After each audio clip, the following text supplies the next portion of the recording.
Hello बच्चों, let's see this question. The question says out of Cu2Cl2 and CuCl2 which is more stable and why? So इस question में हमें ये बताना है कि Cu2Cl2 and CuCl2 में कौन सा ज़्यादा स्टेबल होता है और क्यों, उसका रीज़न भी बताना है। ठीक है, so we have to talk about Cu2 और एक तरफ हमारे पास है CuCl2।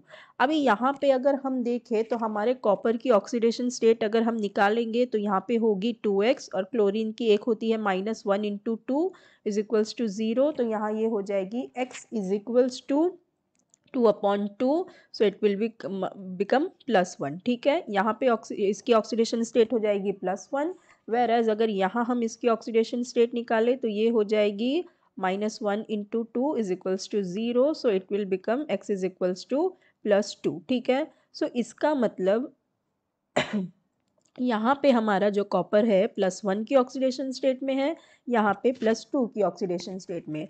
अब +1 की ऑक्सीडेशन स्टेट में है तो इसका मतलब इसकी इलेक्ट्रॉनिक कॉन्फ़िगरेशन क्या होगी, 3d10 and 4s0। ठीक है, वैलेंस शेल इलेक्ट्रॉनिक कॉन्फ़िगरेशन। और इसकी क्या हो जाएगी, +2 की यहाँ पे हो जाएगी 3d9 and 4s0। ठीक है, अब यहाँ देखने से हमें ऐसा लग रहा होगा कि यहाँ पे तो डी ऑर्बिटल इसका कम्प्लीटली फिल्ड है, यहाँ पे तो इनकम्प्लीट है। इसका मतलब ये ज़्यादा स्टेबल होना चाहिए, इससे Cu+1 इससे ज़्यादा स्टेबल होना चाहिए, लेकिन ऐसा होता नहीं है। ठीक है, अब ऐसा क्यों नहीं होता है, क्योंकि जो हमारा Cu2+ होता है, Cu+2 जो होता है, इसकी होती है हायर इलेक्ट्रॉन डेंसिटी। ठीक है, इसकी जो इलेक्ट्रॉन डेंसिटी होती है वो हायर होती है देन Cu+1।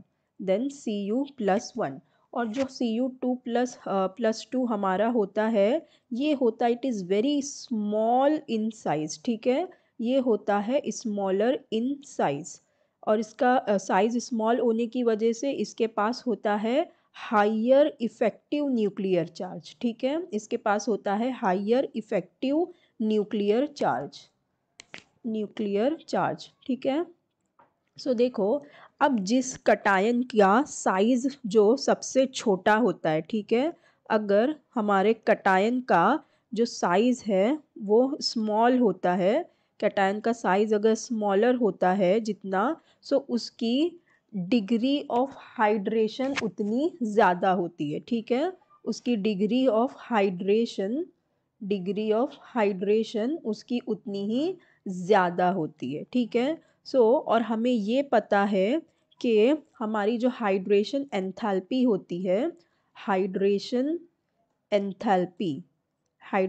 एंथैल्पी जो होती है वो डायरेक्टली प्रोपोर्शनल होती है किसके, चार्ज बाय साइज। ठीक है, of cation, charge of cation and size of cation, यहाँ पे हम कैटायन की बात कर रहे हैं। ठीक है, सो ये जो हाइड्रेशन एनर्जी हमारी होती है ये किस पे डिपेंड करती है, चार्ज एंड साइज पे। सो जितनी साइज कैटायन का हमारे कम होगा, स्मॉल होगा, छोटा होगा, उसकी हाइड्रेशन एनर्जी उतनी ज़्यादा होगी। इसका मतलब वो उतनी ज़्यादा एंथैल्पी या एनर्जी को रिलीज़ करेगा, तो उतना हमारा कंपाउंड क्या हो जाएगा, स्टेबल हो जाएगा। सो इसलिए जो हाइड्रेशन एंथैल्पी हमारी होती है,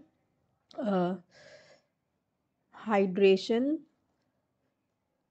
enthalpy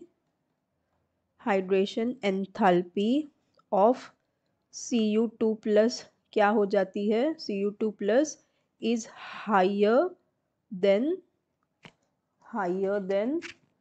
Cu+1, so Cu2+ is more stable than Cu+1। ठीक है, सो जो हमारा CuCl2 होगा, CuCl2 वो क्या हो जाएगा, ज़्यादा स्टेबल हो जाएगा Cu2Cl2 के। सो हम क्या कह सकते हैं, हम यहाँ लिख देते हैं that CuCl2 is more stable. So I hope you understood it well. Best of luck. Thank you.